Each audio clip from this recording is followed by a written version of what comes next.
Assalamualaikum warahmatullahi wabarakatuh. Pada kesempatan ini, saya yang bernama Rahmawati dengan NIM 24209303200028, Fakultas Kedokteran, Program Studi Kesehatan Masyarakat, Program Magister, Universitas Lambung Mangkurat akan mempresentasikan salah satu tugas UTS, aspek sosial pangan dan gizi, dengan topik pengaruh variabel ekonomi terhadap konsumsi pangan dan gizi, dengan dosen pengampu Dr. Insinyur Syahrial Syadik, Sarjana Teknik, Magister Engineering, Magister Manajemen, dan Magister Science. Pada kali ini yaitu studi kasus subsidi pemerintah dengan pertanyaan kuncinya, pemerintah memberikan subsidi untuk harga susu dan telur bagi keluarga miskin.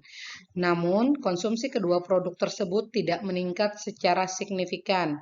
Evaluasilah kemungkinan penyebab kebijakan subsidi tidak efektif dalam meningkatkan asupan gizi. Variabel ekonomi apa yang mungkin menjadi penghambat?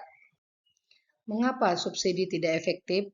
Di sini salah satu kebijakan subsidi susu dan telur tidak efektif karena penghematan dana dialihkan untuk kebutuhan lain yang lebih mendesak atau fungibilitas dan adanya hambatan non-harga yang membatasi akses.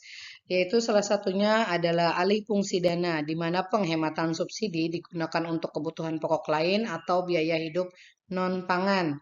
Yang kedua yaitu masalah struktural. Ketidakakuratan data penerima dan distribusi yang lemah menghambat penyaluran.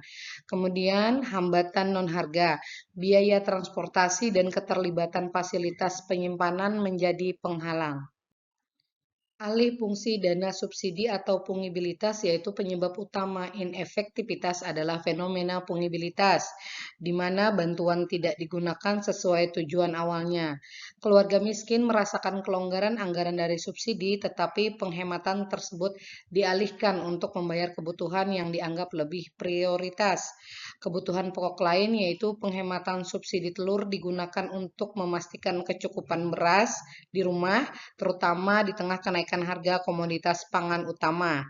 Kemudian biaya hidup non pangan di sini yaitu dana sering digunakan untuk menutupi pengeluaran mendesak seperti biaya listrik, transportasi, atau membayar utang, bukan untuk meningkatkan konsumsi barang yang disubsidi. Yang kedua yaitu masalah struktural dalam penyaluran bantuan. Efektivitas program bantuan sosial terhambat oleh masalah implementasi di lapangan yang menyebabkan subsidi tidak sampai ke kelompok yang paling membutuhkan perbaikan gizi.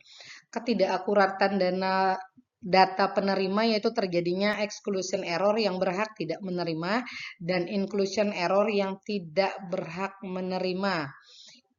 Ini menyebabkan subsidi tidak tepat sasaran.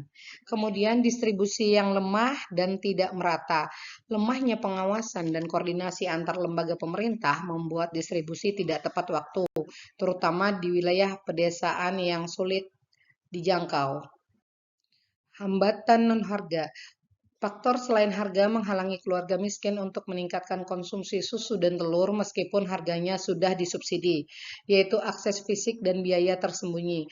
Lokasi penjualan produk bersubsidi jauh sehingga biaya transportasi justru lebih mahal daripada nilai subsidi yang didapat.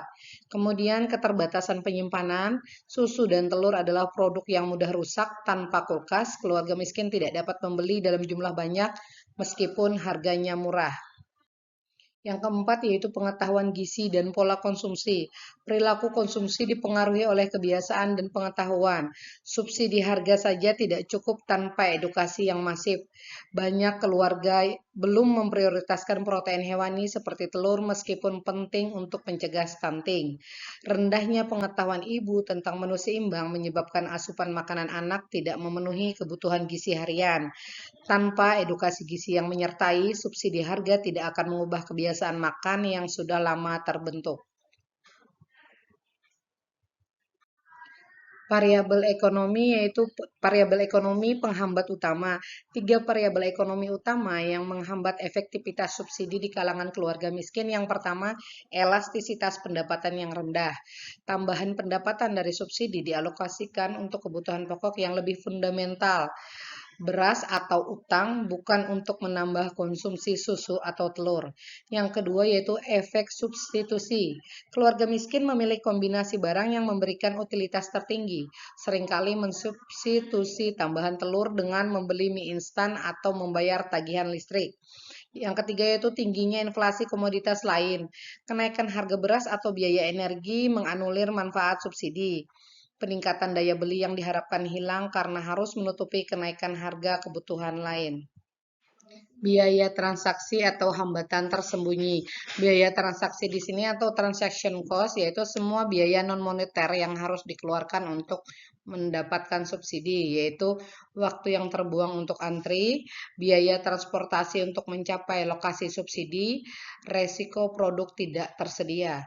Jika biaya transaksi ini lebih tinggi dari nilai subsidi, masyarakat akan enggan untuk memanfaatkannya. Demikian presentasi dari saya, semoga bermanfaat dan saya akhiri. Wassalamualaikum warahmatullahi wabarakatuh.